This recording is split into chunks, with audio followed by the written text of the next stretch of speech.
Hey, Phil Harris, Randall Cunningham, 2 nights in a row of Beyond the Booth. Phil, we're lucky tonight. Got someone I've been wanting to have on, Coach Hobbs from Sequatchie County. It's strange to be doing 2 nights in a row, Phil. Yeah, that's, we've got to try to get everybody in we can. There's one good thing. We've been pretty popular, and that's a good thing. So anybody we can have on, that's great. And it's great from, when I grew up in Chattanooga, it's great from here and around the Chattanooga area over into the Sequatchie Valley because, I grew up, keeping up with those schools. And now I'm down here in Alabama. It's a little bit different, but my heart still is in and around the Chattanooga area. Well, let me go ahead and bring him in. Coach Hobbs, are you with us now? I am. Thanks for having me. Well, you never was the problem. It was that Alabama internet for Phil that was giving us issues. Coach, let's start with your career a little bit, and I just want to ask you up front because not a lot of people start out at one level of football and then make a change, or basketball like you have, and make a change. Is that something even when you were at the middle school you desired? Yeah, I think I always had in the back of my mind looking at the opportunities.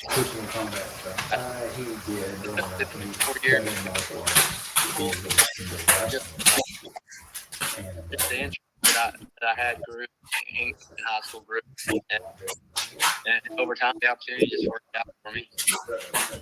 Coach, was the success that you had at middle school, was it meant to stay down there though? Yeah, when I came up, I came up as an assistant for 1 year under Bradley Sherrill. The next 2 or 3 grade levels I had lined up, had coming through, I knew were going to be really successful teams. So that was kind of hard to leave, but I just thought the challenge and the opportunity was just really hard to pass up. Coach, before I go over to Phil, I want to ask you one other thing. I'm pretty involved with Sequatchie County sports, and I get to see it every week during football season up close. But the facilities that we're able to have,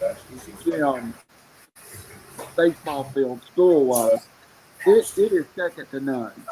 A surprising piece of evidence. Yeah, I would agree with that. I grew up as a county sports fan. I've been to. You'll always see me on Friday night. I love our football stadium. It's an awesome place to watch a game. I remember watching at the old field when I was a kid, and it's just now. It's beautiful. The gym's beautiful. Yeah, I mean, as far as public schools go, you can pick what we have. Phil, let me go over and let you ask a couple of questions. Well, I missed a lot of it. I don't know what the connection is. It's not my internet, but y'all are cutting in and out. Yeah, that Phil goes again. I'm going to try to get Phil while you answer this next, Coach.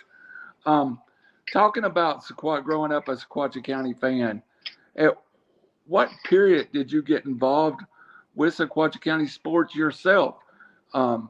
Did you play at Sequatchie County? Yes, I started playing basketball at Sequatchie County in 6th grade, and back then they didn't really have baseball, and I wasn't a football player. I love to go watch football, but I started playing basketball in 6th grade, and I played throughout my whole middle school and high school career at Sequatchie County. Did you where did you go to college at? I went to UTC, and go ahead.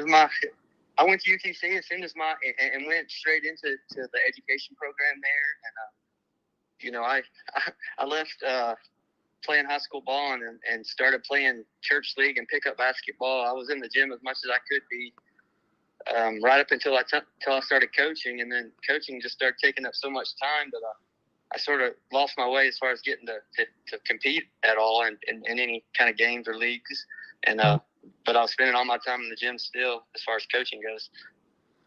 Was there along the way, I'm sure you met a lot of coaches that influenced you. Are there that one coach that you can get a hold of that absolutely, when you say I'm a coach now, you can look back and say he influenced me? Well, I've been I was influenced by several coaches, like you said, along the way. I wouldn't necessarily pinpoint one. The coaches I played for were very passionate coaches, but I really fell in love with basketball. I started out I was one of those guys. I didn't play with toys. I started playing sports. I threw a ball against a brick wall, a tennis ball against a brick wall, and then I found pickup backyard games of anything.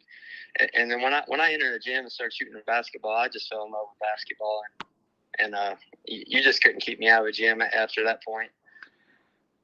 When you started on your coaching career, was it something intentional? We find a lot of coaches that make up their mind while they're in high school, I'm going to coach. And a few of them, a rare few, just kind of falls into it. It sounds like you had a plan to always coach. I did. I started. I went to get an education degree because I wanted to coach. When I got into the field of teaching, I did love it. But year 2 of my teaching career, I got to be an assistant coach. In year 3, I got to be the head middle school coach. So I have coached basically, my entire teaching career minus my first year. And so it just kind of worked out perfect for me in that sense. But I did grow. I did really, once I started teaching, I really realized I really love teaching too.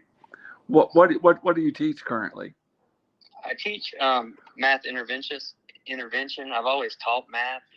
Next year I will be venturing into a new area in teaching. I'll be teaching the new Foundations Computer Science class that's going to be required by the state. Nice. Yeah. My daughter is in the 8th grade going to 9th grade, so we've heard a little bit about the new math program. Coach, I'm going to take her one break here so that I can get Phil on the line with us. So if you'll just stay with us about 60 seconds, we'll be back. Okay, sounds good. Thanks.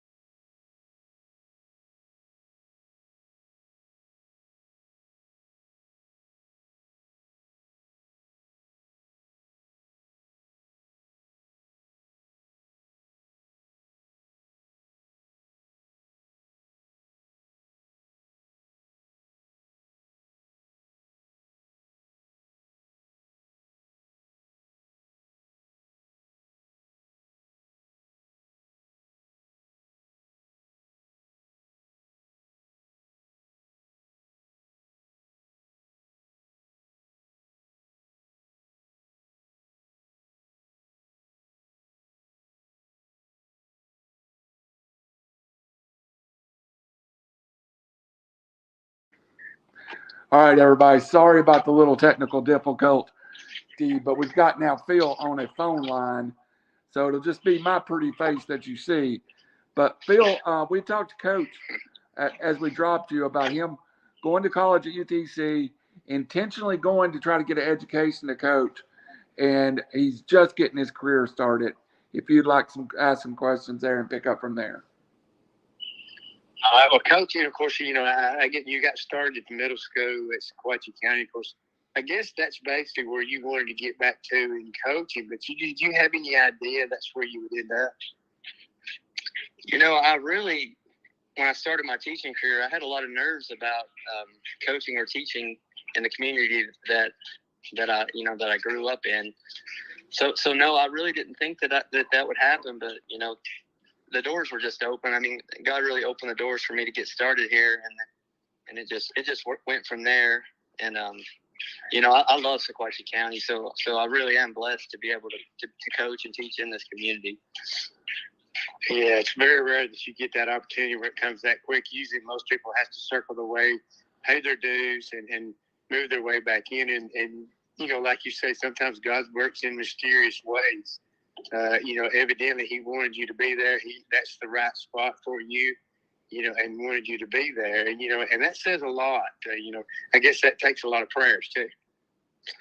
It does. And it really, it in a way it took a lot of pressure off of me because I felt like it's where I was supposed to be. And I just, I knew that that I would have the opportunity to have success here, especially with athletes that come through, but also knew that it's a great community and that I could hopefully positively influence, young men's lives through the program at the middle school and then now at the high school. Well, Coach, I know you've gotten into coaching, and I'm sure there's a lot of people that's inspired you to coach. Who are some of the ones that inspired you, and who do you kind of model your coaching style behind? I mean, there's got to be somebody that that kind of sort of impressed you as having your type of coaching style. Yeah, well, I've played most of my career for Coach Jason Smith. I played a year for Frank Lowry when he was here at Sequatchie, and I played a year at JV for the coach at the time, though, the JV coach Jeremy Bradford. And they're all three very passionate coaches, and I do coach with a lot of passion, and it's one of the areas I feel like I kind of can let loose and just be intense, and I probably got that from them. As far as my style and just X's and O's and stuff, that's just something that I've taken a little bit probably from all of them and just grown over the years. And especially as I came to high school, I even working 1 year under Bradley Sherrill, who was with Buck at Stone Memorial. I took a lot of offensive stuff and learned from him, and it's just kind of compiling a lot of stuff from a lot of different coaches, But those three coaches that I played for, they probably had a lot of influence in just the passion that I have as far as in the way that I coach. And I was telling telling Randall before or while you were off that I just love basketball. I just fell in love with it so much that I just wanted to be in the gym my whole life from about third grade on. Yeah, I understand that. That's not with me. I love basketball. I never played it. I played 1 year of organized basketball. But, it's like everybody will ask me, what's my favorite thing to do? I love to call basketball games because, it's so fast. It's so, fierce. There's a lot to describe. It's very challenging. Momentum's change. You kind of sort of got to adjust on the fly. Even when you're calling games, I'm sure that's the way you have to coach also. It's just one of those sports that, it's enjoyable to me if you're a part of it. Sometimes it's a little bit boring to watch, but if you're a part of it, it's so exciting. Yeah, I mean, I get out there to coach a game, and when the game ends, it's like I was just so absorbed in the game, time just went by, You're just, it's one of those things that just brings you you're in that moment. And nothing else. You don't hear anything else. You don't think anything else. It's just you're in that moment. That is one of the things I loved about playing it. And as a coach, it's the same. Once the ball tips, you're just in the game until it ends. Yeah, of course. Coach, your coaching style. Do you feel like you're like a player's coach? Are you real hard nosed? Do you give the kids the freedom to kind of sort of be themselves, or do you just kind of keep them?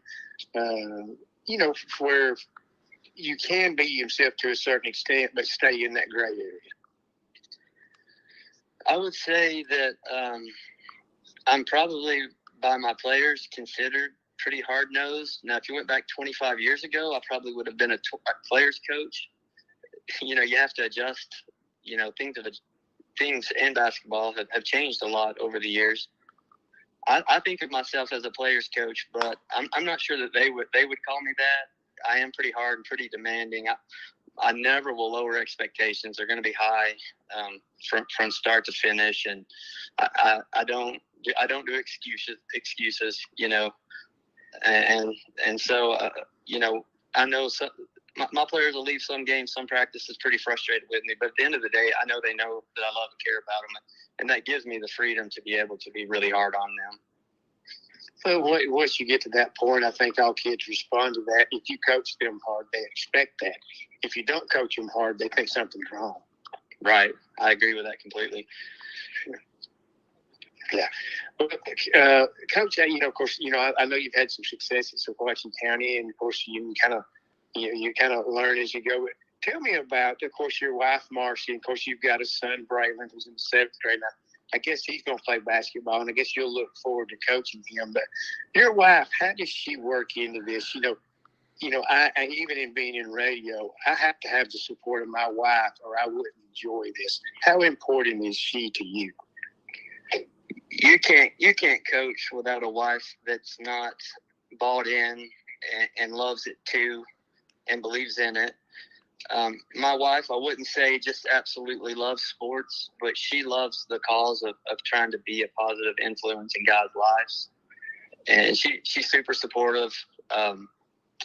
She takes care of so many things, especially during the basketball season, that way I don't have to think about it, and I can stay just totally focused. You alluded to it. You just can't do it. You can't do it without a wife who supports you. And so she plays a huge role. We have the guys over at least 4 times a season to try to, including the summer season, just to let them have dinner at our house and hang out and get to know each other and get to know us. And she puts so much work into that. She's a huge part of what I do, for sure. There's no doubt about it. Of course, you get into basketball, it's natural to win, but after you've been into it for a while, you figure out that there's more to it than winning. It's just a game, and you want to impact these kids' lives, and I'm sure your wife understands that, because off the court, that's where you want them to actually be successful. Yeah, for sure. So much can be taught through all sports, and basketball, I really try to hone in on mental toughness and perseverance, because there's so many ups and downs just in a single game, even a single practice. And then we talk about integrity and hard work in academics, and just, treating people right on and off the court, respect. And we have a ton of core principles. We try to, we don't talk about them on a daily basis, but we try as a staff here to instill in our players, and my wife definitely helps with that. And I'm not going to say that I haven't had plenty of moments where I've lost focus for a moment, but at the end of the day, that is exactly why I do it. Just love seeing the growth in players, and more than just on the court, but just in life, and to see them leave your program and feel like they're ready to go out into the world, go to college, go to work, and be successful. That means a lot, Yeah, that definitely so. I mean, of course, winning is important, but a lot of times for a coach, and I hear this over and over again, what really makes it worthwhile is when you see those kids, out on the floor. It might be at practice, it might be during the game, but when that light comes on and you see it in their eyes, you notice that, and that has to be fulfillment for a coach. Yeah, definitely. I've coached a lot of guys, and you see their potential, and you're just waiting for it to click, and then when it clicks, a guy that I can just think of, Jeffrey Smith, that graduated. He played on my first team. I think he just clicked his senior year, and just the joy that he had out there, finally doing what we knew he could do. It was so much fun to watch, and stuff like that just sticks in your mind, and and you hope that it sticks in it means something to that player on down the road, and it's in the back of their mind when they face challenges in life later on too. Yeah, definitely so. Well, I'm going to ask you one more thing. I'll turn it over to Randall for a little bit. Of course, I know the area region that you play in, very competitive in the region you're in. You don't get a night off. I mean, the teams that you go up against are very tough. Yes, they are. When you play Tyner and Arts and Science, CSAS, and Brainerd, you know that if you don't show up that night, it's going to be a very, very long night. Those schools, they have a legit potential to make a run to the state a lot of years. And then, in Bledsoe and Marion over here, it's a rivalry. It's going to be competitive.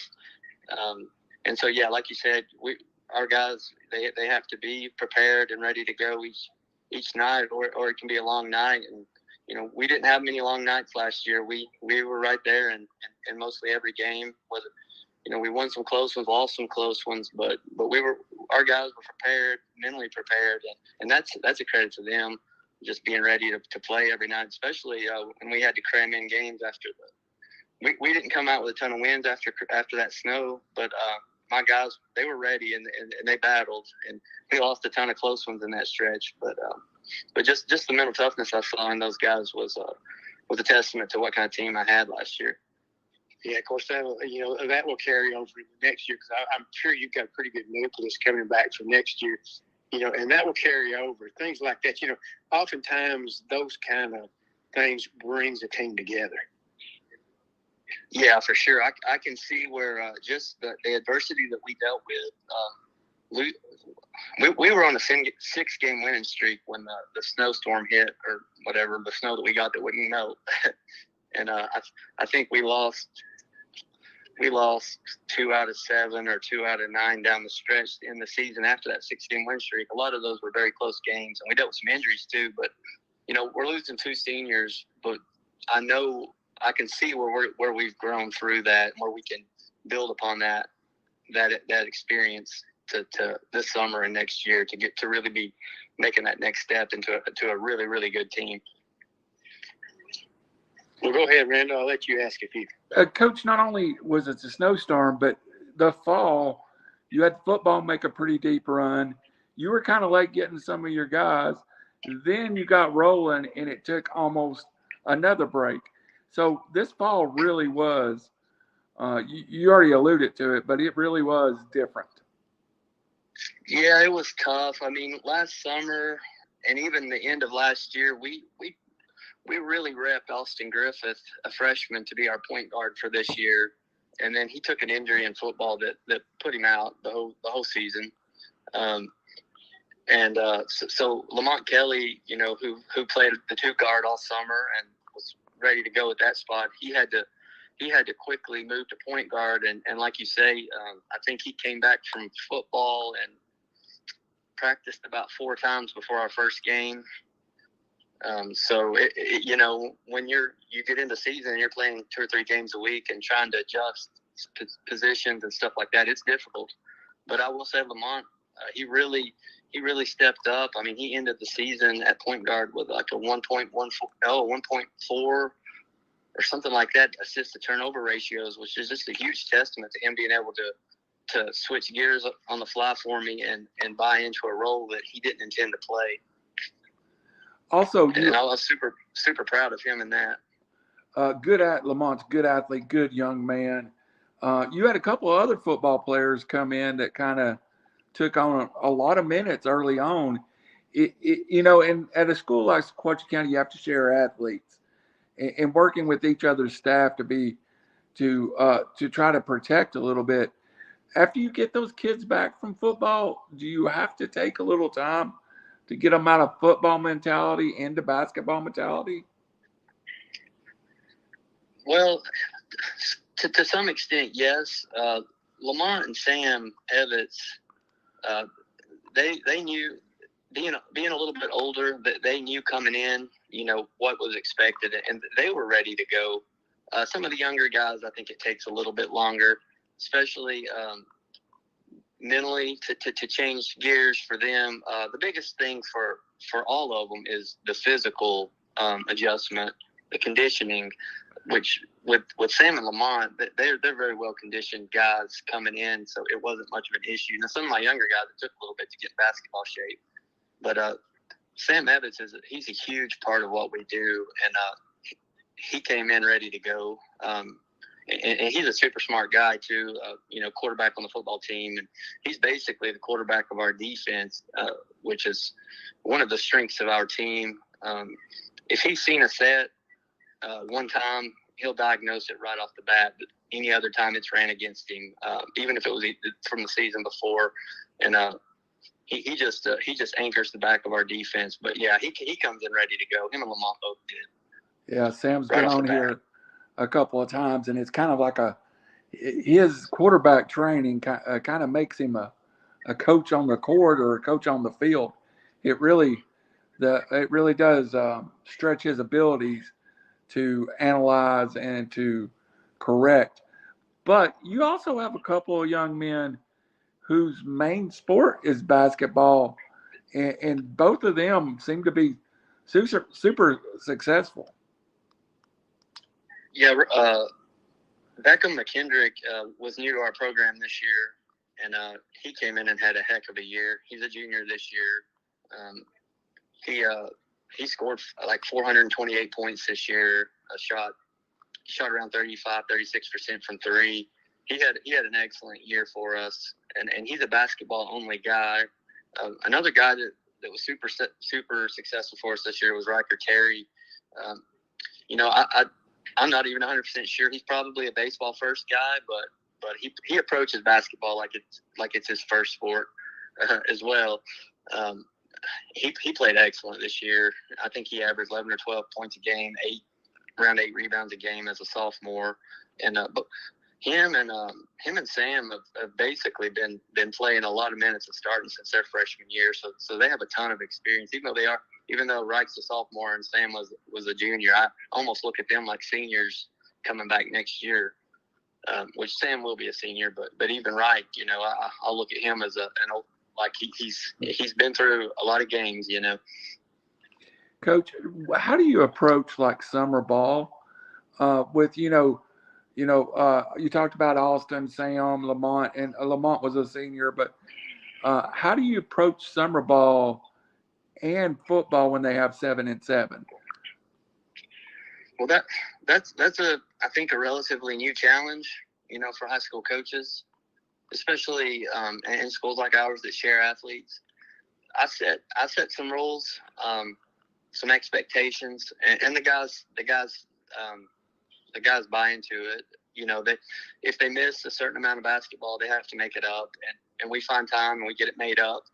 So that there is a full commitment, but at the same time, I'm not gonna keep guys from pursuing their first sport, because I do understand those 7-on-7s can be real important. So I try to get them a summer schedule as early as possible, and they work real well to try to make sure their schedules don't conflict too much. And so it's taken some time to find that right expectation, but I think I'm getting there. To where the guys have the freedom to pursue that football in June, the football stuff that goes on in June, but still contribute and be committed to the team and the basketball program. And you mentioned baseball, and that's such a large part of Sequatchie County. You have a school that's not just, so often you get, this is a basketball school, this is a baseball school. Every sport at Sequatchie County is taken seriously. Definitely. I probably only have maybe 4 or 5 guys that don't play another sport. On my whole roster. Colton Cribbs this year, he was a sophomore that started every single game. Had a very solid season. Averaging about 5 points a game, less turnovers than assists, great at boxing out, great on defense for me. Big contributor on the baseball team as well. Lamont, he contributes. He's a big contributor on the baseball team. Riker would have been, but he tore his labrum with about 4 games left in the basketball season this year. So he missed the whole entire baseball season. He's going to be out. He had surgery. He'll be out for summer ball too. So we'll be working him back to health. But Wyatt Davis plays baseball. Hunter Minton plays baseball. I have Harrison Smith plays football. So a lot of my guys are 2-sport athletes. And like Hunter Minton, he played all 3 this year. Yeah. And I don't know Lamont played all 3 this year. So there's a couple of them that played, football, basketball, baseball, and that's a grind. Absolutely. Phil, after this question, I'll throw it back your way. And then later I got some follow-ups for Coach. Coach, the one thing, if I was going to say, hey, we're going to go watch Sequatchie County play basketball, and you've got to tell somebody what they're going to see on the court, what do you think your calling card in your design of your offense and defense would be? I would say that they're going to say that we're going to control the tempo. The other team the team that we're playing is not gonna score their average for sure. Just to throw out a number, we gave up 48.4 points per game this year, which is very, very low for high school. I think we gave up 60 or more points in 4 games. So we're going to be a team that opponents don't like to play against, but we're going to play tough. We're going to play hard, and we're going to get the shots we want and try to dictate what shots you take. Interesting. That's just between me and you, Coach. I came and saw y'all play once this year, and I thought you defensively went to war. And when I think of your basketball team, everybody, the game I saw, I think you gave up 50 and was just physical and guarding the ball. Is that your call? Do you think that's your calling card in a way? I think so. And usually when you think of that, you think of it's a man-to-man team, but we're more of a zone team, a matchup style that we've designed, or we've kind of tinkered with. But that's if you score, you're going to score with guys that you probably don't necessarily want to as your first option, and then when you go, you crash the glass or whatever. If you get a board and flip back, you're going to earn it. Especially that's what we've grown to over the past 3 years, and it's taken some time to get there. We start scoring the ball a little bit more efficiently. We'll be really a team you don't want to see. Absolutely. Phil, you got some follow-up on that with Coach? Yeah, I want to ask you about Coach. I know Randy kind of sort of touched on it. Summertime. How big are you on summer camps? I think they're really important. I've scheduled 6 days worth of games this summer, which, is not the max. I don't want to overdo my guys, overdo June with my guys and burn them out on anything. But at the same time, they're a great time, it's a great atmosphere to build your culture, to develop toughness. You play a bunch of games. It's hot. We go to Heritage, which is down in Ringgold, Georgia, and coming back after you've played 3 games, probably 3 varsity games, 2 or 3 JV games, no AC on the bus. It's just kind of it's a mental toughness and a toughness developing thing. And also when you have so many football guys and you're building the guys for next year, you really need them to get some reps in what you're doing offensively and defensively, so that it clicks with them a little quicker once they get back from football. Because football team's pretty solid. We've usually been practicing basketball a little bit before they get back to us. So I think it's really important. I think it's a huge thing. You can't just ignore June and expect to be good in the winter. Yeah, definitely. So I think down here, like this coach at my local high school, he pretty much lets basketball have their day kind of in June, and then he kind of sort of backs off the football part, but then they come back after the basketball part's over with and hit it strong. How big also weight program? Do y'all have a big weight program? Well, we're growing that. When I first came up here, I don't think the basketball team had been lifting at all, and we've now got a weight room in the gym that's really nice, and it's for all sports up here. But the basketball, it gives us good access, because we were going down to the field house and lifting. But yeah, we've grown in that area a lot. Coach Mack, like you mentioned, football coach is working with the basketball coach. Coach McIntyre is great at that. He works with me. He supports me. He encourages guys to play. In June, the football guys lift with him and then come and get in about an hour of basketball practice with me, which works out real well. And then the guys that don't play football, they lift with me, and we're on we take about a month off after the season, but we're obviously the dead period, but we lift pretty much year round.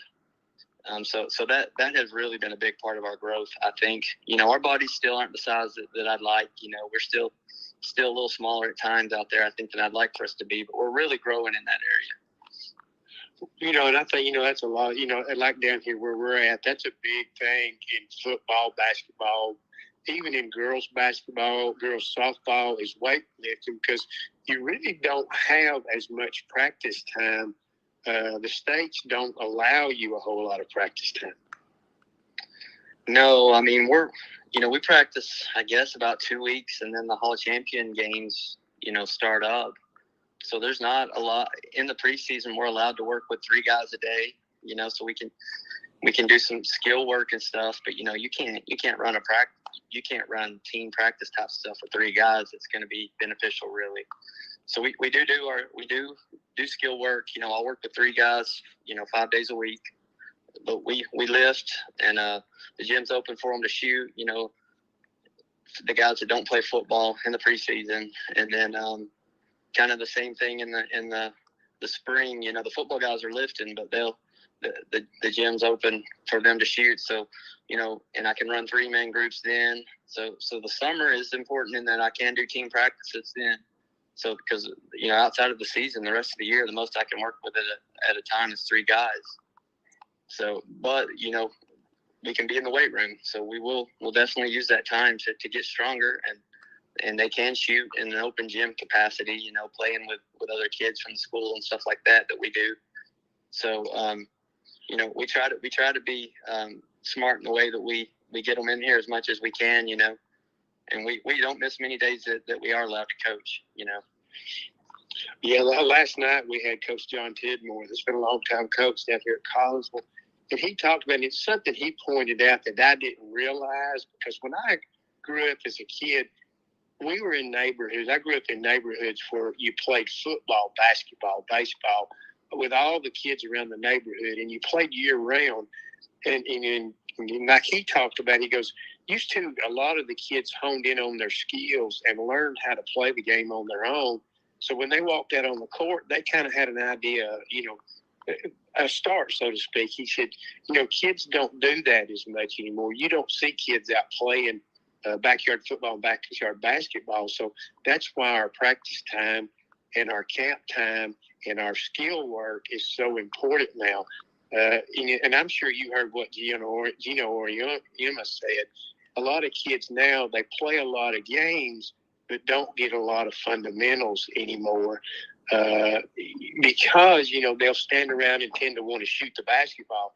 And where fundamentals comes in is, like you're talking about defense and one-on-one type moves, not just standing and shooting the basketball, because kids will get in that habit if you let them. Yeah, 100% agree. I really didn't notice it until maybe one summer I was driving around and I was like, you just don't see kids out anywhere playing anything, I grew up playing baseball and football and basketball in the backyard all the time, playing one-on-one basketball with one of my friends, all the time. And that doesn't go on. So I feel like a lot of my guys, not all of them, but a lot of my guys, their gym time is with me. So, that time has to be as productive as possible. You can't waste it. And so that is something that I try to make sure that we don't do. We don't waste time. And right now, we're really working on the process of trying to develop some shooters. And that's not standing around and shooting necessarily. That's learning how to get your feet set, catch a pass, get your feet set, and shoot the ball. So we spend a lot of time there. We spend a lot of time handling the basketball. And then I love the open gym opportunities because that's, like you said, that's, facing up and playing a man defensively or attacking a man on offense. And that is where you learn to play, Yeah, definitely. So, well, Coach, I want to ask you about this. I know faith is important to you. It is a lot to me because, doing what I do, I root for kids. Teams, what color they wear, it doesn't matter at the end of the day. They're all kids, but balance faith into your program because, I know these guys need leadership and you can't overdo them with that. How do you balance that and still instill in them how important our Savior is, so to speak? Well, being in a public school, I'm not really allowed or supposed to encourage, specific faiths and stuff, so I try to do that by example. I try to be a good example, a good role model, show that you can compete without, being dirty or, disrespectful or dishonoring towards other teams and other players, other coaches, other refs.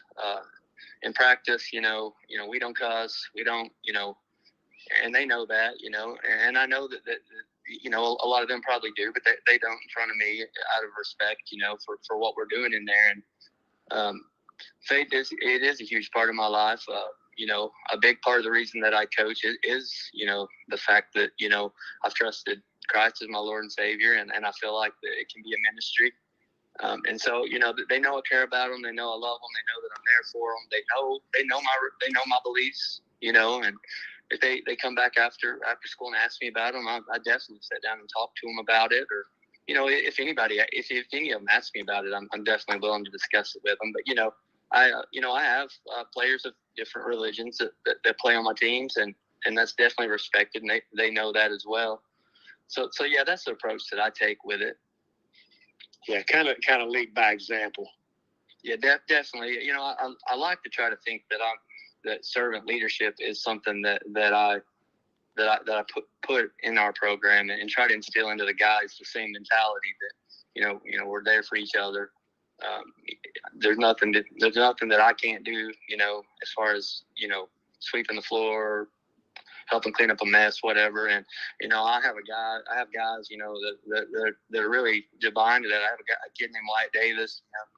If the freshmen don't get the water bottles, I've had to tell him, like, hey man, make the freshmen do it, because he'll go there and get them every time, and I do love seeing that kind of character and integrity being developed in some of my players, and obviously that's not all me. That's a lot to do with a lot of influences. But yeah, definitely so. And kind of they figured out what the things that you expect of them, and that's what makes it worthwhile to be a coach when they become player driven rather than coach driven. Because if they're player driven, they're going to win basketball games. For sure. If I want to win more than they want to win, we're not going to win. If I want to compete more than they want to compete, we're not going to compete. So a big part of coaching nowadays, I do think, is teaching that how much fun it is to compete. Because I love to compete. I don't necessarily want to go blow somebody out every single day. I want to compete. I want to beat good teams. And our guys are really getting there. I think after last year, our guys believe that we can go to Chattanooga and beat anybody. Yeah, and that's what makes it. Yeah, I understand. That's what makes it worthwhile. Like when I played, winning the state championship was very important. But it's what builds up to that is what's the most important thing. Yeah, definitely, and I'm really fortunate. The group that just graduated, I started coaching them when they were in 6th grade, and I've been with them every year. So I've been with a lot of these kids for a lot of years, and I've just had such a good group of guys to be able to coach that's been a blessing for me, for sure. Well, Coach, I want to ask you one more question. I'll turn it back over to Randy. I know we've talked basketball. We've talked, about, your family a little bit, touched on that a little bit. When you're not doing basketball, when you're not teaching school, when you're not around school, what do you do for fun? What do you do for downtime? Do you enjoy a lot of your family time? Give us some examples of what you do when you're not coaching basketball. Yeah, I still love sports. So me and my son, huge Vols fans. We go to at least one football and one basketball game every year. We go to one Braves game every year. Watch them on TV, as much as possible, especially when it's not our basketball season. Me and my wife and my son, we love murder mystery type fictional movies. So we watch those quite a bit. And, me and my son, it's funny, he's got me playing NBA 2K with him a lot, and I'm finally getting to where I can compete with him a little bit, but he enjoyed beating up on me for a long time. So yeah, stuff like that. And me and my wife, we love going for walks and just stuff like that, Yeah, it's a blessing to live in a community where you sit back and enjoy stuff. I grew up in Chattanooga. It's gotten too busy now. And now that I live down here in Alabama, it's out in the country. but now that I've gotten used to that, I love the laid back feel, the family type of atmosphere. And, it makes it worthwhile. And, and just getting out and walking down the road, it's just relaxing. Yeah, me and my wife can walk out the front door and just go for a 2-mile walk if we want. And it'll be peaceful, relaxing, So I definitely love that about Sequatchie County as well. Okay, Randy, I'll turn it back over to you. Coach, I'm going to get away from basketball a little bit. I work with the football team, and I'm around. I worked 13 years in Sequatchie County at Manhamel for my full-time job, and worked at the radio station about 10. And people's reputations get known in a small town. And you are probably the most requested interview we've ever had. Your players really step up for you. How do you build that relationship away from the court? I don't. I think a lot of it has to do. I love teaching. I love kids, I think that most of my guys, and I hope all of them know when they leave my program that they mean just as much to me as they did when they were a basketball player for me, and I think they know that I care more about them than about winning games, and things just like having them over and stuff. I think probably is one way that my family shows that we do care about them, and I think they know that I enjoy just being around them, coaching them, and I think that's it. Teaching, I feel like the same way. I feel like to be a successful teacher, the kids have to know you care about them, and I think coaching is just the exact same way. It's the exact same thing, except for in coaching, you probably spend a lot more time with them. I was able to talk to Sam, who his family's very close to me, and I asked Sam for a quote about you, and he immediately told me a story about when he was in the 7th grade, and the young man, and Sam, and we thank the world of the Evans family. He had lost his grandfather, and the first words out of his mouth is, "I missed a week of basketball. Coach took 2 hours just to drive to be with me and to be with my family." Coach, that's stepping up an extra mile. That's service credit. That is the example to me of service work. Yeah, I think that's if you don't coach with that mentality, then you're in it for the wrong reason. I wanted to be there, is what I'll say. I love Sam and those guys. Jack, I'm finally going to get to coach, and I love all my guys, and I would do the same for all of them. And I believe that, Coach. And I appreciate that quote by Sam. That means a lot to me.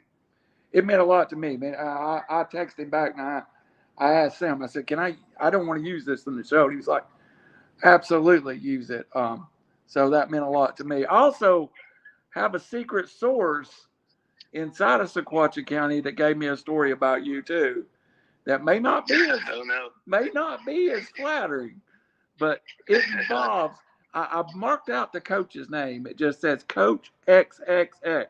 But I think this next line is going to give away whom my secret source was talking about. The assistant that is helping Coach Hobbs now. So I'm not going to say that's Coach Morrison, but I'm just saying, could be. Signed him up to ride the pep bus to away football games. And Coach evidently told everybody the first bathroom break was back at the field house. Now, Coach, is this a true story? No, I did tell him you better use it before we leave, because you can use it at the football game or when we get back to Dunlap. So. Coach, Yeah, I got a lot. There was more than one person told that story, but that says a lot. After coaching basketball, summer basketball, I'm sure riding a pep bus ain't the most fun to do. No, but I didn't mind at all. I was going to the game. I'm going to support my guys out there and the whole football team, and so it was no big deal. Me and my son, we rode in the very back and made sure everybody was behaving. Coach, last thing, and Phil, if you've got anything to follow up, I want to talk about. We're both privileged to represent a special school and a special community in different ways, but it truly is a bonding in Dunlap. And I live in Chattanooga. My daughter attends a different school, but Sequatchie County High School does have a special feel and camaraderie from the teachers to the students. You're there on a Friday night or a Tuesday night, you'll feel it. Yeah, for sure. The students and the tribe that we have in the community just they support our sports very well, and it's fun. It's so much fun. I tell the guys, especially it's a Friday night and Bledsoe County's here.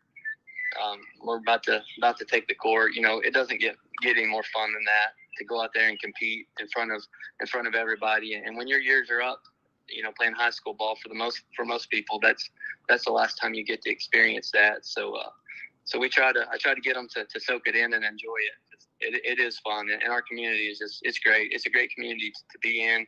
I've lived here my whole life, and so I've been fortunate to enjoy that for a long time. I can remember being at ball games as a young kid with my dad, like I said, and we watched football and basketball, some baseball, and it's just fun. It's fun to be here coaching now.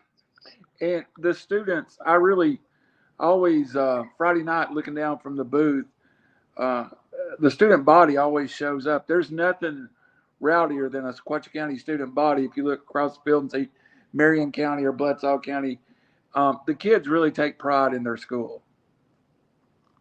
They definitely do. And we always have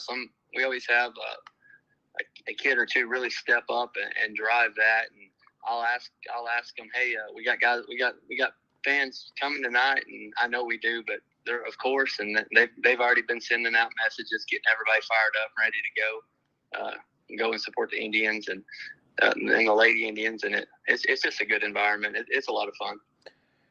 Coach, last question. Phil, if you want to follow up after this, I'll throw it back to you. Right now, you do have, we've talked about Sam a lot. There's a couple other young men that play football, that play basketball with you, that have opportunities maybe to play at the next level. Do you get communications like from the football coach at such and such place about a player that's not necessarily your sport, might be recruited or as a baseball player, but he plays basketball also? Do you become part of that process? Sometimes I will get an email or text or even a call and just ask general character type questions and stuff. So yeah, occasionally I do.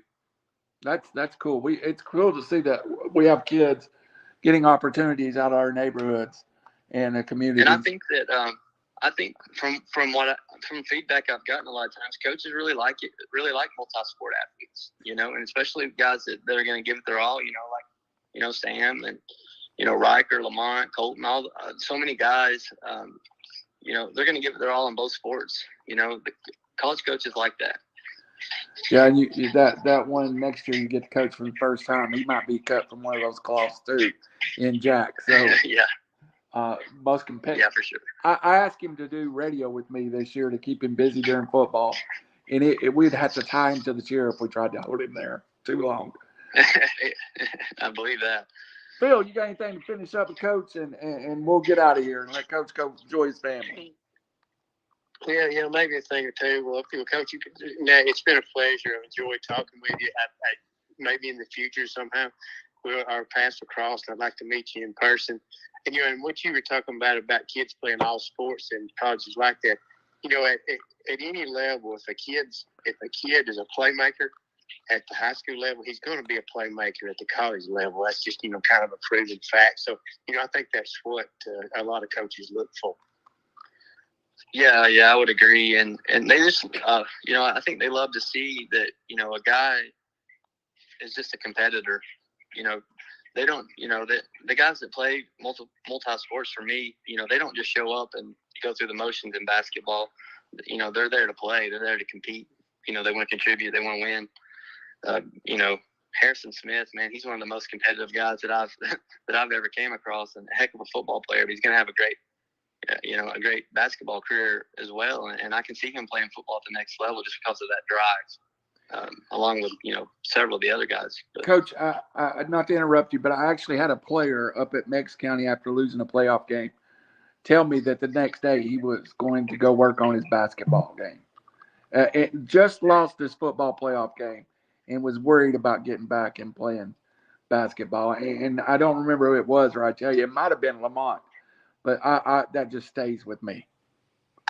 Yeah, when baseball season it just wrapped up here at the high school, I had texts from the guys, winter workouts, and I'm like, guys, why don't you take a couple weeks off and start with us on our first week of spring practice on the 20th.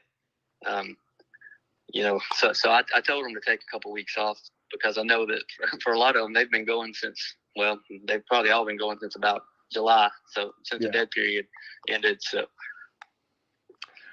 Phil, sorry to interrupt you. I just thought of that story. Go ahead. Well, that's okay. One thing, Coach, I want to give you a little advice. I know you're family oriented and you spend a lot of time with your son, and I'm sure your wife would like this too. I don't know if you've ever done it, but if you ever get the opportunity, go see the Savannah Bananas. I said your son will love it. You'll love it. I don't know if you've done it before. I don't know if you've done it before. Me and my wife went down to Savannah and built our vacation around going to see them. And, my wife even told me before the game even started, she goes, this is fun, and the game ain't started yet. So, it is great fun. It's great to go down to Grayson Stadium because you're right there on the field. But, of course, they're coming to Nashville in June. But if you can get the opportunity to go see them, it's a lot of fun, and your son will love it. Yeah, I've seen some clips of them, and my wife will probably hear that and be making plans for that trip because I think she'd enjoy going to that area anyway. Yeah, it's a lot. Oh, yeah, my wife loves it. And of course, they don't play as much at Grayson Stadium as they did because they're traveling all over the country now. But they come near us. But we built our vacation and going down to see it. It was worth it. Of course, you have to pay a little more than because I've even tried to get season tickets and order them, and you're on a backed up list, but you have to pay a little extra. But it's just it's a joy and it's a fun. Okay, yeah. That sounds good. It looks fun just from the clips I've seen of them. Yeah. Well, Coach, I thoroughly enjoyed it. A great interview. Look forward to maybe meeting you in the future. And, of course, I wish you the best of luck with those kids. And, keep the faith and go Sequatchie County Indians.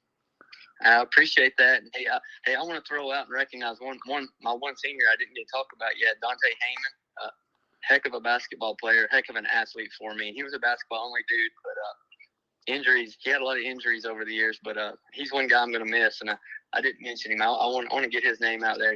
He's such a selfless dude that he was a big part of our physical defense this year, and so I want to make sure and get his name in here and know that, and just say how much I appreciated what he did to the program over the past 4 years.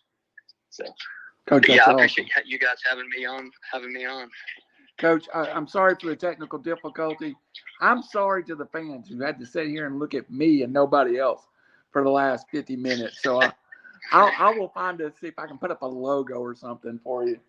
Coach, hey, Randy, we're not radio people for nothing. We never have had the face for TV. So it's probably not a bad thing. I did get a haircut, so I don't look like a homeless guy anymore. So at least I got that going for me.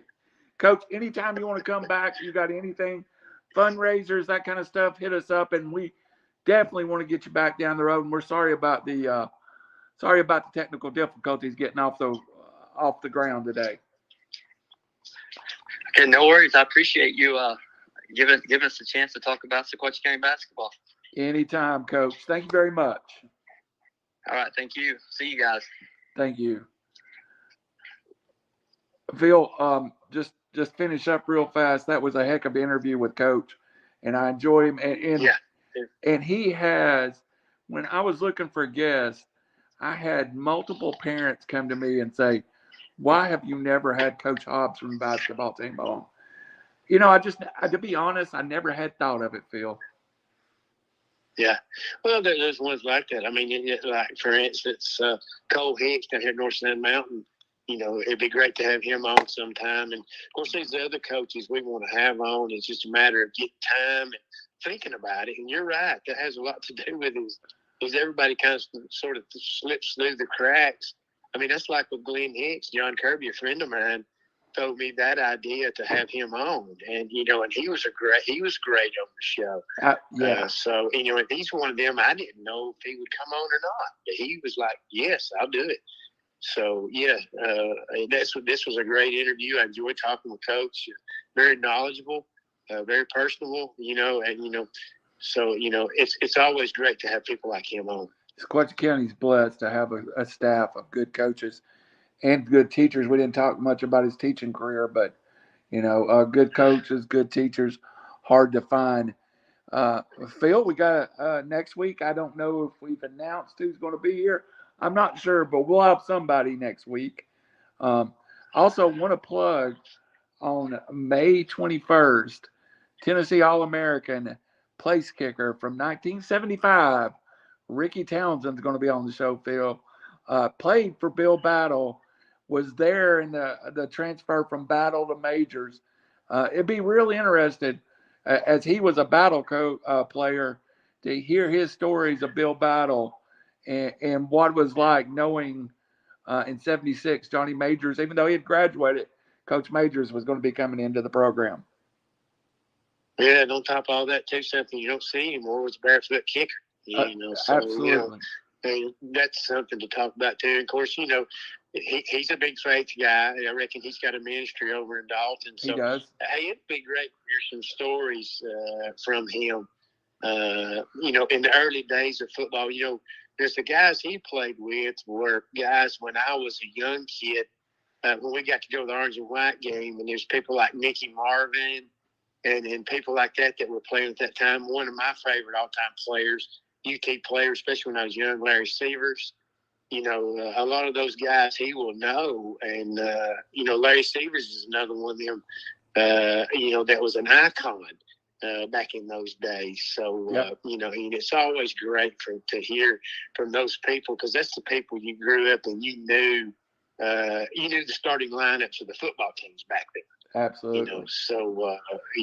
And that's what made it fun, because you could announce who the whole starting lineup was on the football team, because they would be there 4 years and they worked their way up. They start out as, backups and worked their way up. By the time they were seniors and all that, they were all playing and you knew everybody. So it's a lot different football back in those days. Well, Ricky Townsend came to Tennessee as a quarterback and a linebacker, ended up a place kicker, Phil. You don't hear that much anymore. So I'm sure we'll have a couple more shows. And, hey, we're getting great support. I want to thank everybody. Please like and follow us. Thank Coach Hobbs. What an interview and impression Coach Hobbs made on me. And for Phil Harris, for Randall Cunningham, folks, sorry about our technical difficulty, but we got it worked out. And we'll see you again next week.